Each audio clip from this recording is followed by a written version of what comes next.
All right, in this bootcamp video, we're going to talk about results reporting in neuroimaging. So we're going to consider these topics, and importantly, a lot of this takes place as you're finishing your results, as you've already done your analysis and you want to interpret them, and also as you want to start describing them to other people, making presentations, publications. But it really does affect how you, the researcher, will view and interpret and understand your own data. And that in turn affects how you want to describe it and how you want other people to interact and think about it as well. So we'll talk with these examples a little bit about what kind of data should be shown and then how that data can be shown. And importantly, we're going to see that these can have surprising effects, just how you make your figures and how you put your data out there on the interpretation and conversation around your data.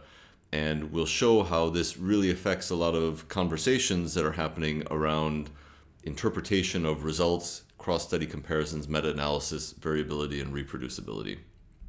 All right, so let's start with talking about what kinds of things we should show, and in particular, showing more data to be more informative to others.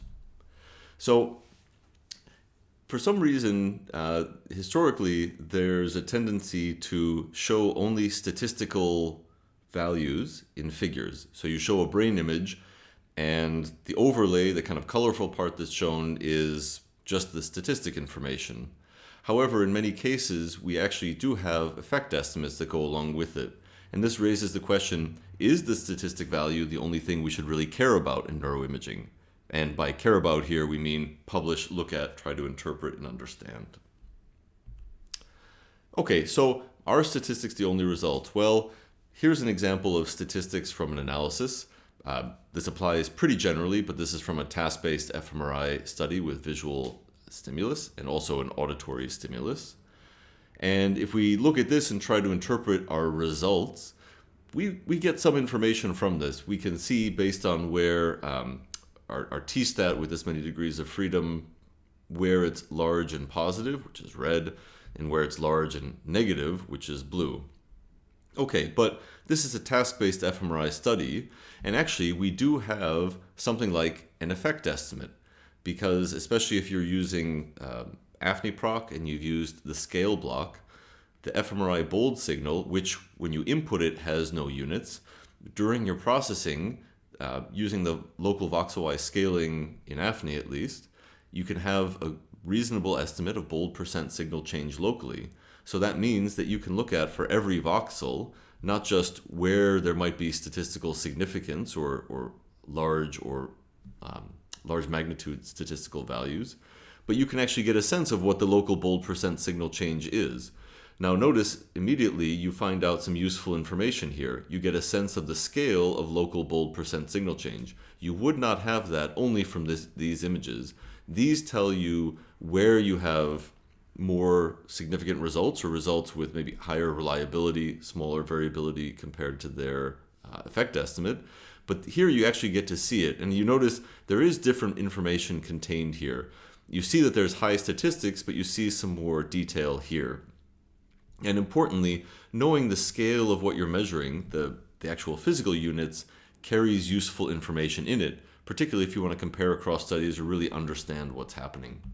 So the basic answer here is no, statistics are not the only results, particularly in task-based fMRI studies.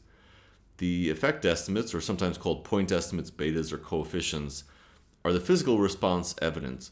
What that means is you're doing a scientific measurement, and typically when we think about, for example, a physics measurement, if we're going to estimate the distance from the Earth to the Sun, we don't present the results there like the distance from the Earth to the Sun is p of 0.000001 and leave it at that. That would be silly. You'd want to know it's this many meters or this many miles or whatever unit you're using, and then you would say plus or minus whatever your measurement error is and things like that. But you would start by using the physical response evidence as your primary measurement for understanding it, and then what you would do is you use the statistics to tell about the reliability or accuracy.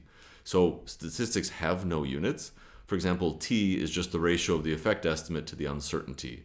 So statistics, by this we mean either the t-stat value. You could also say the kind of plus or minus on your measurement that's directly related to what your statistic is, as kind of an error interval, or you could say the p-value. Those are all closely related in what we mean by the statistic information. But that information is secondary or an add-on to your primary piece of information, which is your physical response evidence.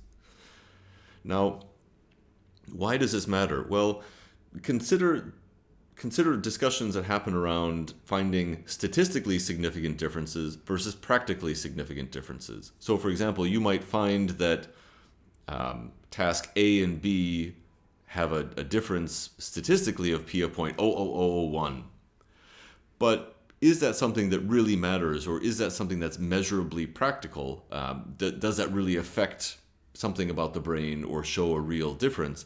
That's where you'd want to know the practical amount, the physical amount of difference between those two stimuli. Or, for example, when people look at medications or testing, this comes up a lot. There may be a statistical difference between group A and B with different medications, but is there a practical difference? And this really matters, particularly if the intervention or something like that has other consequences to it. You want to know not just are they statistically different, but is there something practical? And that practical question involves looking at effect estimates. Another reason to look at the effect estimate and care about it is because it adds important information about the consistency or the reasonableness of your results.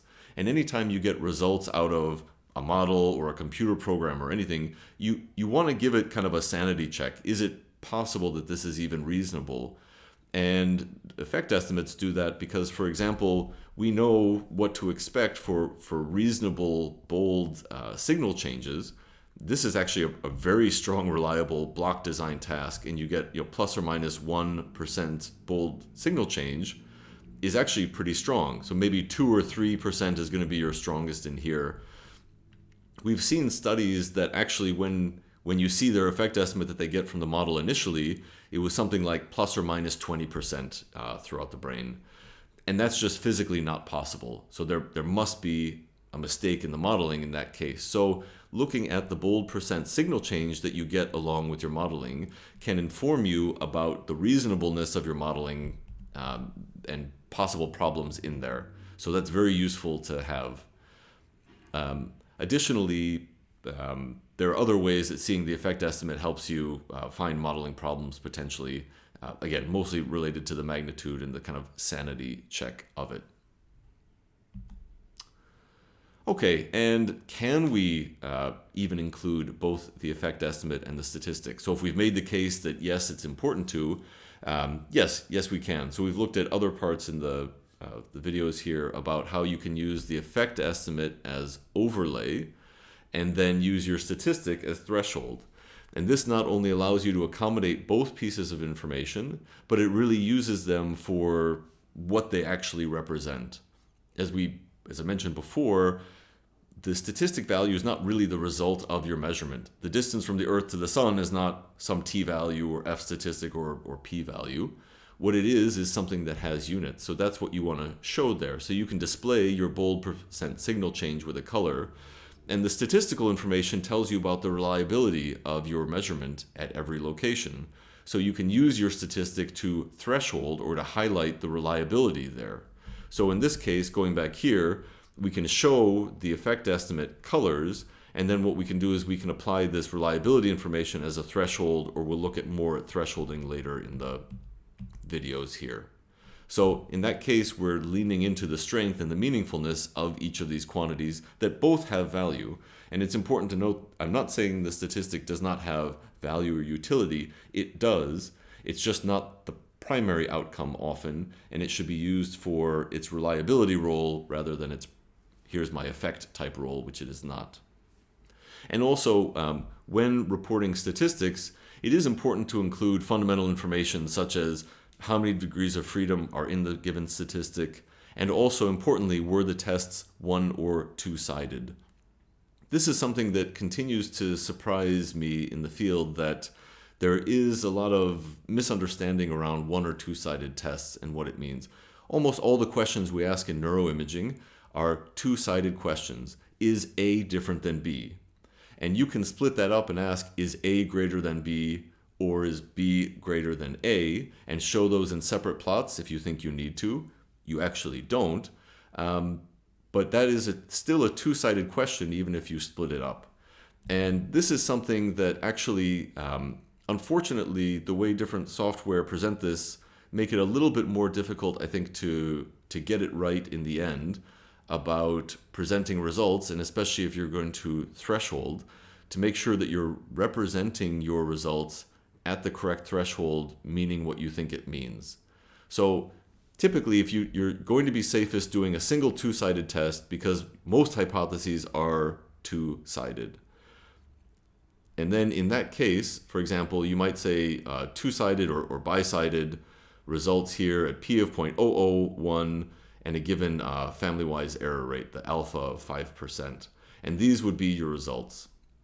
Now, if you do a pair of one-sided tests at the same p and alpha values, these are actually your results here. And what are being highlighted in pink arrows are extra blobs that you have, because doing a pair of one-sided tests where each of them have this p-value and alpha value actually corresponds to a lower family-wise error rate than what you actually think you should be reporting based on doing a single two-sided test. If you don't correct for the multiple comparisons of doing two one-sided tests, each at these values, you're essentially getting false positives. Your effective family-wise error rate is actually more than doubled. And this is just a mathematical fact. This doesn't come down to whatever you're using for clustering or for thresholding or anything. You're literally more than doubling your false positive rate in your reported results if you don't do a correction for the fact that you did two one-sided tests. And you have to correct both the p-value, otherwise you still have some false positives here, and the alpha value. So if you do two levels of correction to your p and your alpha in your two one-sided tests, you can actually get the correct stated p of 0.001 and family-wise error rate of 5% results. I don't know why this is so confusing in the literature, or why tools that promote doing two-sided questions as pairs of one-sided tests don't make this clearer or easier or more automated to do these corrections, but they don't, and users should be very careful about this. So this is a more subtle side note to this, but it's important if you're going to use your statistics for thresholding to make your thresholds match with what you're actually reporting. And I still see many methods papers, even ones that are comparing about this, from statistical technical papers, that don't get this right. So it's something to be aware of and to make sure that you are doing correct. Okay, we'll pause here and continue the lecture in another video.